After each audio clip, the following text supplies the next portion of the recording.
Jean chapitre 9, verset 39. Jésus dit, « Je suis venu dans ce monde pour un jugement, pour que ceux qui ne voient point voient, et que ceux qui voient deviennent aveugles. » Ouh là là. Et il y avait des pharisiens, ouais, ils connaissaient la loi, ces gens. Qu'est-ce qu'ils disent, verset 40? Nous aussi, sommes-nous aveugles? Tu es en train de nous juger? Tu es en train de parler de nous? Alors Jésus, comme il sait très bien le faire, voilà, il répond, verset 41, « Si vous étiez aveugle, si vraiment vous étiez aveugle, vous n'auriez pas de péché. Mais maintenant vous dites, nous voyons.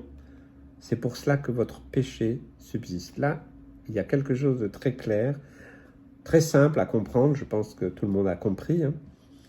À partir du moment où Jésus est venu, eh bien, le jugement commence.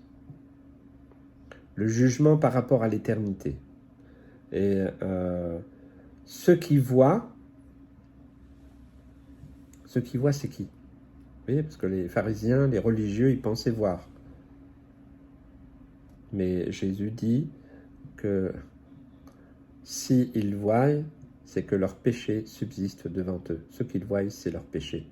C'est leur façon de vivre, leurs opinions, leurs décisions, leurs œuvres. Alors que ceux qui voient,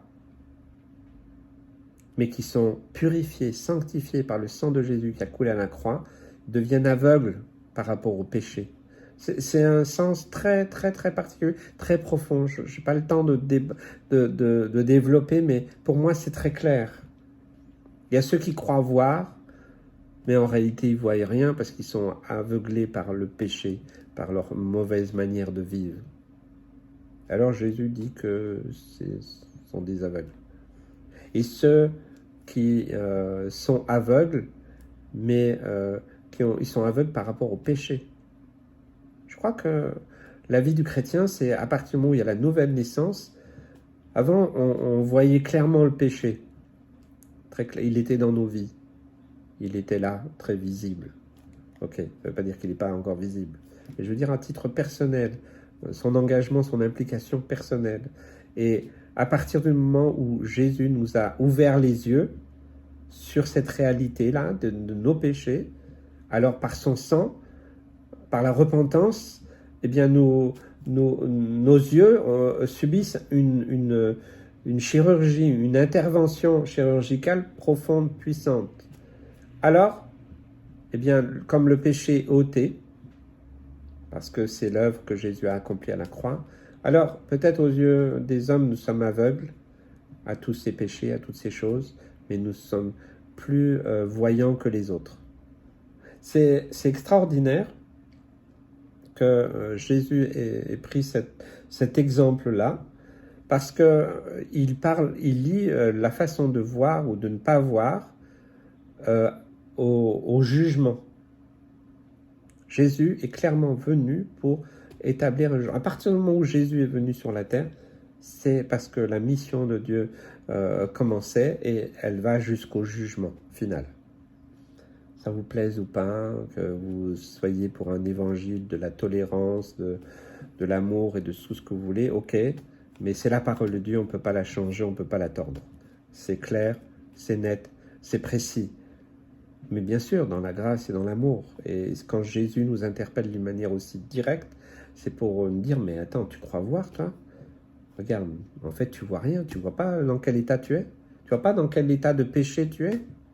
Tu crois voir, toi?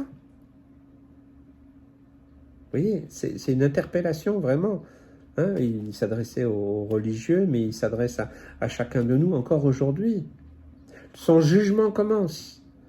Et ce jugement, il va déterminer aussi l'éternité, où nous allons la passer, au ciel ou en enfer. Donc je rencontre beaucoup de gens qui pensent voir clair sur eux-mêmes, sur le péché. Oh non, mais ça c'est pas bien grave. Ah ben non, mais ça, ben, tout le monde le fait, ça. Ah puis, non, vous êtes des religieux, voilà. Alors que quand nous sommes sanctifiés, purifiés par le sang de Jésus, Oui, le péché existe toujours autour de nous, mais nous devenons aveugles dans le sens où en nous, ça ne produit plus rien, ça ne nous attire plus. Vous voyez, il vaut mieux être aveugle, finalement, ce que Jésus dit, il vaut mieux être aveugle que croire qu'on voit alors qu'on est complètement à côté de la plaque. C'est un principe spirituel. C'est une notion spirituelle, ce dont je vous parle, hein, de voir spirituellement ou de ne pas voir spirituellement, et de la réalité de nos vies, de nos péchés. Ne soyons plus aveugles, ne soyez plus aveugles à vos propres péchés. Et par contre, vous pouvez être aveugle au péché à partir du moment où il ne vous atteint plus. Ça va un peu dans tous les sens, vous avez l'impression, mais je pense que c'est important. Nous pouvons voir spirituellement sans... vous savez, voir spirituellement, c'est discerner. C'est discerner. Nous pouvons discerner à travers la parole de Dieu. Je ne vais pas aller plus loin, pas vous embrouiller, mais je pense que le principe est suffisamment clair. Que Dieu vous bénisse.